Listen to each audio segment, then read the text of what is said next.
Good morning all of you. मैं Arun Tripathi Mishra sir की class में। जैसा कि आपको पता है बीएड का पेपर स्टार्ट होने वाला है। हम लोग का भी यूनिट वाइज आपका कंप्लीट हो रहा है। आपका जो शैक्षिक तकनीकी है उससे आपका पहले यूनिट जा चुका है, सेकेंड यूनिट आज हम लोग कंप्लीट करेंगे। हर एक ऑब्जेक्टिव क्वेश्चन को मैं डिटेल में बताऊंगी, इसलिए वीडियो को शुरू से लेकर लास्ट तक ज़रूर देखिए। सबसे पहला क्वेश्चन बनता है, संप्रेषण में प्रवाहों को प्रयुक्त किया जाता है। पहला ऑप्शन है बोलना सुनना, दूसरा ऑप्शन लिखना पढ़ना, थर्ड है आपका प्रदर्शन निरीक्षण और लास्ट ऑप्शन उपरोक्त सभी। इसका आंसर है डी, उपरोक्त सभी। संप्रेषण में 3 प्रकार के प्रवाहों को प्रयुक्त किया जाता है। पहला आपका बोलना सुनना यानी कि स्पीकिंग लिसनिंग, दूसरा है लिखना पढ़ना यानी कि राइटिंग रीडिंग और थर्ड है आपका प्रदर्शन निरीक्षण यानी कि विजुअलाइजेशन और ऑब्जर्विंग। तो ये आपका पहला क्वेश्चन बनता है। नेक्स्ट क्वेश्चन, संप्रेषण शिक्षा की है। पहला ऑप्शन है रीढ़ की हड्डी, दूसरा ऑप्शन है जननी, थर्ड है आपका पालक और लास्ट ऑप्शन है आपका इसमें से कोई नहीं। इसका आंसर है ए, रीढ़ की हड्डी। संप्रेषण शिक्षा की रीढ़ की हड्डी मानी जाती है, यानी कि बिना संप्रेषण के आप छात्र और शिक्षक यानी शिक्षक और छात्र में कोई कंट्रीब्यूशन नहीं होता है, यानी संप्रेषण नहीं हो पाता है, तो अच्छी तरह बच्चों को समझ में नहीं आता है। नेक्स्ट क्वेश्चन, मानवीय विचारों और सोचों को शब्दों पत्रों एवं संदेशों के माध्यम से आदान प्रदान करना ही संप्रेषण है। ये कथन किसका है?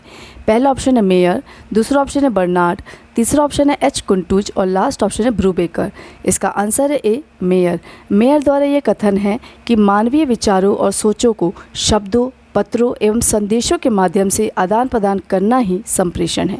अगर हम बात करें बर्नार्ड की, तो बर्नार्ड ने कहा है कि संप्रेषण वह साधन है जिसके द्वारा व्यक्ति एक ही संगठन में एक दूसरे के साथ जुड़े होते हैं ताकि एक संज्ञा तथा सामान्य उद्देश्य प्राप्त किया जा सके।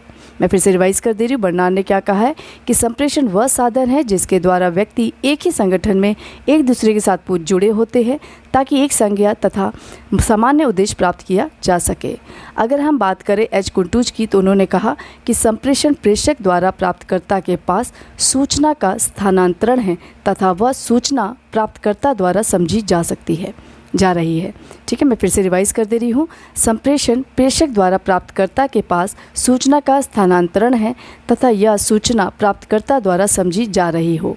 ये कथन किसका है? आपका एच कुंटूज का है। जबकि हमारा आपका जो लास्ट है ब्रूबेकर, उन्होंने क्या कहा कि संप्रेषण वह सब कुछ है जो अर्थ से परिचित कराता है, जो एक व्यक्ति से दूसरे व्यक्ति तक कोई संदेश ले जाता है। ये कथन किसका है? ब्रूबेकर का है। नेक्स्ट क्वेश्चन, संप्रेषण प्रक्रिया में किस पर विशेष ध्यान दिया जाता है? पहला ऑप्शन है विचार विमर्श पर, दूसरा ऑप्शन है विचार विनिमय पर, थर्ड ऑप्शन है और वह दोनों और लास्ट ऑप्शन में से कोई नहीं। तो इसका आंसर है सी, ए और बी दोनों। यानी संप्रेषण प्रक्रिया में आप पे विचार विमर्श और विचार विनिमय दोनों पर ध्यान दिया जाता है। नेक्स्ट क्वेश्चन आपका है, संप्रेषण का प्रमुख कार्य है। पहला ऑप्शन है सूचना प्रदान करना, दूसरा ऑप्शन है निर्देश, तीसरा ऑप्शन है परस्पर विश्वास जागृत करना और लास्ट ऑप्शन उपरोक्त सभी। इसका आंसर है डी, उपरोक्त सभी। संप्रेषण का प्रमुख कार्य में आपका सूचना प्रदान करना, निर्देश देना, परस्पर विश्वास जागृत करना, यह तीनों ही कार्य होते हैं। नेक्स्ट क्वेश्चन, संप्रेषण एक डैश प्रक्रिया है। पहला ऑप्शन है गत्यात्मक, दूसरा ऑप्शन है उद्देश्यपूर्ण, तीसरा ऑप्शन है द्विध्रुवीय और लास्ट ऑप्शन उपरोक्त सभी। तो इसका आंसर है डी, उपरोक्त सभी। संप्रेषण एक गत्यात्मक यानी कि डायनेमिक, उद्देश्यपूर्ण और आपका द्विध्रुवीय प्रक्रिया है। नेक्स्ट क्वेश्चन, संप्रेषण में पक्ष होते हैं। पहला ऑप्शन है 2, दूसरा ऑप्शन है 3, तीसरा ऑप्शन है 4 और लास्ट ऑप्शन में से कोई नहीं। इसका आंसर है ए, 2। संप्रेषण में 2 पक्ष होते हैं यानी 2 वे कम्युनिकेशन होता है। नेक्स्ट क्वेश्चन, संप्रेषण में होता है। पहला ऑप्शन है संप्रेषण सामग्री, दूसरा ऑप्शन है प्रेषक, तीसरा ऑप्शन है प्राप्तकर्ता और लास्ट ऑप्शन उपरोक्त सभी। तो इसका आंसर है डी, उपरोक्त सभी।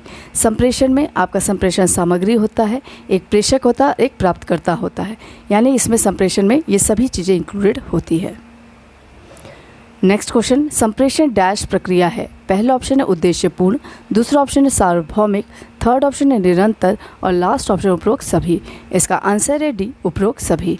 उस संप्रेषण में आपकी उद्देश्यपूर्ण प्रक्रिया होती है, सार्वभौमिक प्रक्रिया होती है और निरंतर चलने वाली ये प्रक्रिया होती है। नेक्स्ट क्वेश्चन, शाब्दिक या मौखिक संप्रेषण में शामिल है। पहला ऑप्शन है आपका प्रश्न पूछना, दूसरा ऑप्शन है व्याख्यान देना, थर्ड है आपका गाइड करना और लास्ट ऑप्शन उपरोक्त सभी। तो इसका आंसर है डी, उपरोक्त सभी। शाब्दिक या मौखिक संप्रेषण में आपका प्रश्न पूछना, मौखिक रूप से प्रश्न पूछना, व्याख्या देना और गाइड करना, ये आपका मौखिक संप्रेषण कहलाता है। नेक्स्ट क्वेश्चन, अशाब्दिक संप्रेषण का माध्यम है। पहला ऑप्शन है आपका चेहरे के हाव भाव, दूसरा ऑप्शन है आपका शारीरिक भाषा, थर्ड है आपका कोड भाषा और लास्ट ऑप्शन है उपरोक्त सभी। इसका आंसर है डी, उपरोक्त सभी। अशाब्दिक संप्रेषण में आपके चेहरे के हाव भाव आते हैं, यानी हमारे जेस्टर्स आते हैं, फिर आपकी शारीरिक भाषा आती है, हम फिजिकली भी आपको बताते हैं कि अगर मैंने ऐसे बताया, संकेत के अनुसार बताया, तो भी वह अशाब्दिक संप्रेषण होगा। और कुछ कोड के द्वारा भी हम पढ़ाते हैं, यानी कई बार लिखा, जैसे हम रोड क्रॉस करते हैं तो आपको लिखा रहता है, एरो दिया जाता है कि यहाँ पर जाना है या यहाँ पर आपका जगह है, तो वो आपका कोड भाषा में दिया है, तो वो भी आपको अशाब्दिक संप्रेषण में आ जाता है।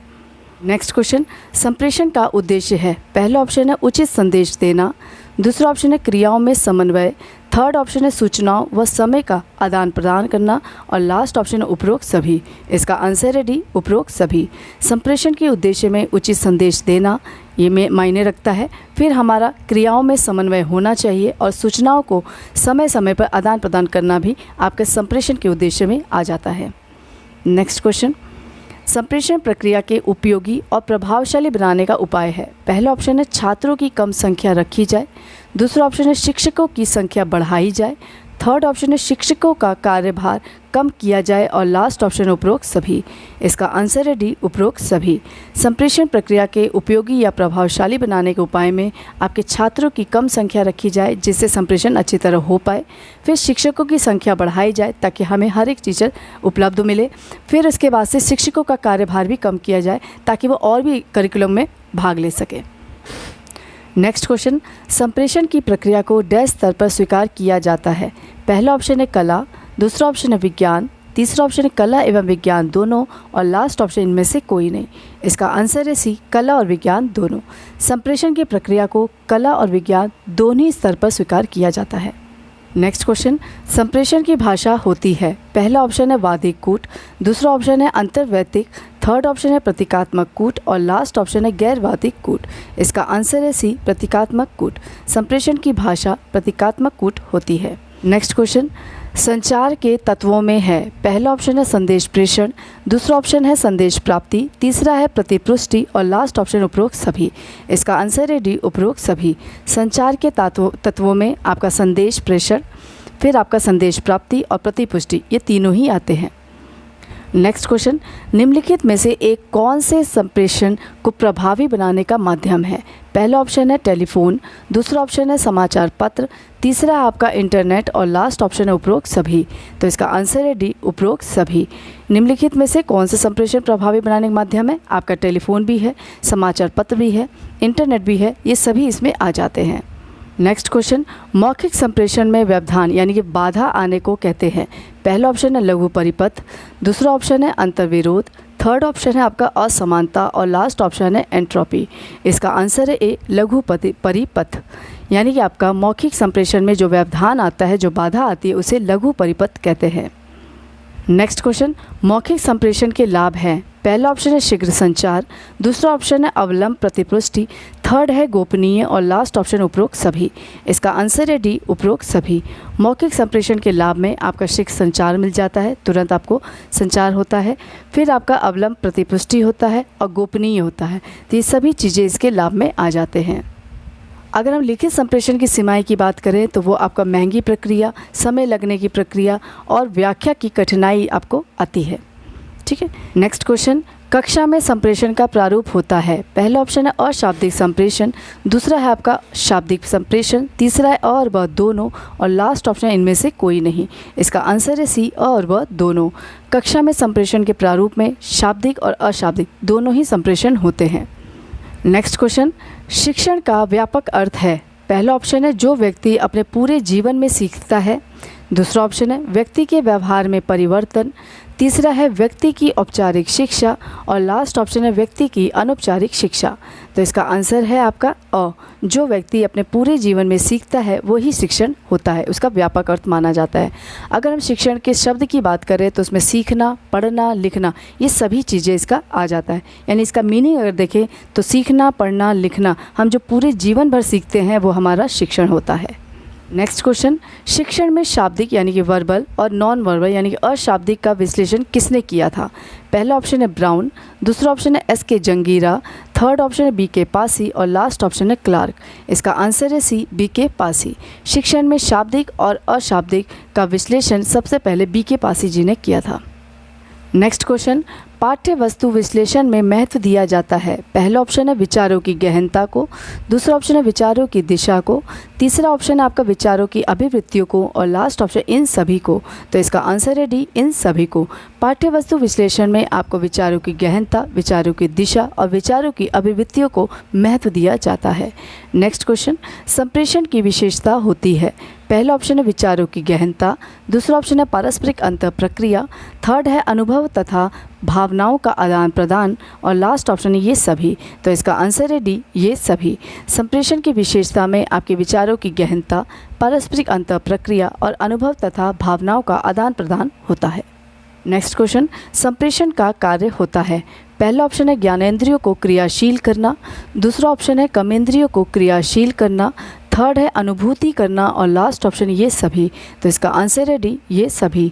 संप्रेषण के कार्य में आपके ज्ञानेंद्रियों को क्रियाशील करना, कर्मेंद्रियों को क्रियाशील करना और अनुभूति करना होता है। नेक्स्ट क्वेश्चन, पाठ्य वस्तु विश्लेषण विधि का उपयोग किया जाता है। पहला ऑप्शन है दार्शनिक शोध में, दूसरा ऑप्शन है ऐतिहासिक शोध में, थर्ड ऑप्शन है ए और बी दोनों और लास्ट ऑप्शन इनमें से कोई नहीं। तो इसका आंसर है सी, ए और बी दोनों। पाठ्य वस्तु विश्लेषण विधि में उपयोग किया जाता है दार्शनिक शोध में और ऐतिहासिक शोध में पाठ्य वस्तु विश्लेषण विधि प्रयोग की जाती है। नेक्स्ट क्वेश्चन, पाठ्य वस्तु विश्लेषण विधि में प्रयुक्त करते हैं। पहला ऑप्शन लिखित संप्रेषण, दूसरा ऑप्शन है मौखिक संप्रेषण, थर्ड है आपका ए और बी दोनों और लास्ट ऑप्शन इनमें से कोई नहीं। तो इसका आंसर है सी, ए और बी दोनों। पाठ्य वस्तु विश्लेषण विधि में आपका लिखित और मौखिक दोनों ही संप्रेषण प्रयुक्त किए जाते हैं। नेक्स्ट क्वेश्चन, अशाब्दिक संप्रेषण का आकलन किया जाता है। पहला ऑप्शन है फ्लेंडर की प्रविधि से, दूसरा ऑप्शन है ओवर की प्रविधि से, थर्ड ऑप्शन है गिलॉय के प्रविधि से और लास्ट ऑप्शन इन सभी से। तो इसका आंसर है सी, गिलॉय की प्रविधि से। अशाब्दिक संप्रेषण आपका गिलॉय ने दिया था, जबकि शाब्दिक संप्रेषण आपका फ्लेंडर ने दिया था। ये आपको ध्यान रखना है। अगर शाब्दिक संप्रेषण आ जा रहा है तो वो फ्लेंडर का है और अगर अशाब्दिक आ रहा है तो वो आपका गिलॉय का है, यानी अशाब्दिक और शाब्दिक दोनों ही आपका गिलॉय ने दिया था। नेक्स्ट क्वेश्चन, शिक्षक प्रत्यय का पक्ष होता है। पहला ऑप्शन है उद्देश्य यानी कि लक्ष्य, दूसरा ऑप्शन है कौशल, थर्ड ऑप्शन है आपका भूमिका और लास्ट ऑप्शन है ये सभी। तो इसका आंसर है डी, ये सभी।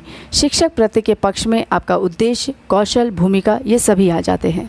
नेक्स्ट क्वेश्चन, शिक्षक प्रभावशीलता की प्रकृति है। पहला ऑप्शन है वैज्ञानिक, दूसरा ऑप्शन है कलात्मक, तीसरा ऑप्शन है ए और बी दोनों और लास्ट ऑप्शन इनमें से कोई नहीं। तो इसका आंसर है सी, ए और बी दोनों ही। शिक्षक प्रभावशीलता की प्रकृति में आपका वैज्ञानिक और कलात्मक ये दोनों ही आ जाता है। नेक्स्ट क्वेश्चन, शिक्षक प्रभावशीलता का मानदंड है। पहला ऑप्शन है योग्यता, दूसरा ऑप्शन है प्रक्रिया, तीसरा ऑप्शन है उत्पादन और लास्ट ऑप्शन है ये सभी। इसका आंसर है डी, ये सभी। शिक्षक प्रभावशीलता के मानदंड में आपकी योग्यता, उत्पादन और प्रक्रिया ये सभी चीज़ें आ जाती हैं। नेक्स्ट क्वेश्चन, मानवीय ज्ञान के संप्रेषण स्तर है। पहला ऑप्शन है मौखिक संप्रेषण, दूसरा ऑप्शन है प्रदर्शन संप्रेषण, तीसरा आपका कार्यपरक संप्रेषण और लास्ट ऑप्शन है उपरोक्त सभी। इसका आंसर है डी, उपरोक्त सभी। मानवीय ज्ञान के संप्रेषण स्तर आपके 3 होते हैं। मौखिक संप्रेषण जिसमें छात्र सुनता है, हेयरिंग सोर्स, फिर दूसरा है आपका प्रदर्शन संप्रेषण जिसमें छात्र देखता है, विजुअल सोर्स, थर्ड है आपका कार्यपरक संप्रेषण जिसमें छात्र कुछ करता है यानी कि डूइंग सोर्स। ये आपके 3 सोर्सेस होते हैं। नेक्स्ट क्वेश्चन, संप्रेषण का वर्गीकरण कितने भागों में बांटा जा सकता है। पहला ऑप्शन है 2, दूसरा ऑप्शन है 3, तीसरा ऑप्शन है 4 और लास्ट ऑप्शन है 5। इसका आंसर है ए, 2, यानी कि शाब्दिक संप्रेषण और अशाब्दिक संप्रेषण के वर्गीकरण में आता है। 2 तरह का शाब्दिक संप्रेषण, 2 तरह का संप्रेषण होता है। एक होता है शाब्दिक संप्रेषण और दूसरा होता है अशाब्दिक संप्रेषण। संप्रेषण की बात करें तो अगर हम आधुनिक रूप में देखें तो दूर संप्रेषण आएगा, यानी कि टेलीकम्युनिकेशन आएगा जिसमें आपका ईमेल है, फैक्स है, वॉइस मेल है, वीडियो कॉन्फ्रेंसिंग है, इंटरनेट है, तो ये सब चीज़ें आ जाती हैं। और दूसरा आपका सैटेलाइट संप्रेषण, यानी कि आपका सैटेलाइट कम्युनिकेशन भी आ जाता है जिसमें आपका भौगोलिक वातावरण है, आधुनिकीकरण है, ये सब चीज़ें इसमें इंक्लूडेड हो जाती हैं। संप्रेषण से संबंधित बहुत सारे क्वेश्चन आते हैं। आप लोग संप्रेषण बिल्कुल डिटेल में पढ़ लेंगे। इसके लिए आपको मेरे डिस्क्रिप्शन बॉक्स में आपको लिंक मिल जाएगा। एक आपका संप्रेषण से संबंधित वो लिंक मिल जाएगा और साथ में आपका teaching is a complex activity ये भी आपको मिल जाएगा। इसमें आपका डिटेल में आपका संप्रेषण संबंधित क्वेश्चन है और उसको मैंने डिटेल में पढ़ाया भी है। थ्योरी पार्ट है वो, उसको आप देख लेंगे तो आपका कंप्लीट हो जाएगा संप्रेषण। ठीक है, आज के वीडियो का लास्ट क्वेश्चन है, संप्रेषण में प्रक्रिया के कितने तत्व हैं? पहला ऑप्शन है 4, दूसरा ऑप्शन है 2, तीसरा ऑप्शन है 3 और लास्ट ऑप्शन है 5। इसका आंसर है ए 4। प्रक्रिया में आपके 4 तत्व आते हैं। पहला आपका संदेश भेजने वाला जो संदेश निर्धारित करता है, संदेश लिखता है और संदेश भेजता है। दूसरा आपका संदेश। तीसरा आपका संप्रेषण का माध्यम, आप किस माध्यम से भेज रहे हैं। और लास्ट आपका संदेश ग्रहण करता, यानी कि जो संदेश पढ़ता है, संदेश की व्याख्या करता है और संदेश की प्रतिपुष्टि करता है, वो आपका संदेश ग्रहण करता होता है। यानी ये 4 तत्व होते हैं, संदेश भेजने वाला, संदेश, संप्रेषण का माध्यम और संदेश ग्रहण करता। ये चारों ही आपके प्रक्रिया के तत्व माने जाते हैं। ठीक है, तो ये तो था वीडियो। आपका शुरू से लेकर लास्ट तक वीडियो को ज़रूर देखिए। अगर मेरा प्रयास आपको अच्छा लगे, लाइक कीजिए, शेयर कीजिए, कमेंट ज़रूर कीजिए, सब्सक्राइब करना भूलने मत। तब तक के लिए धन्यवाद।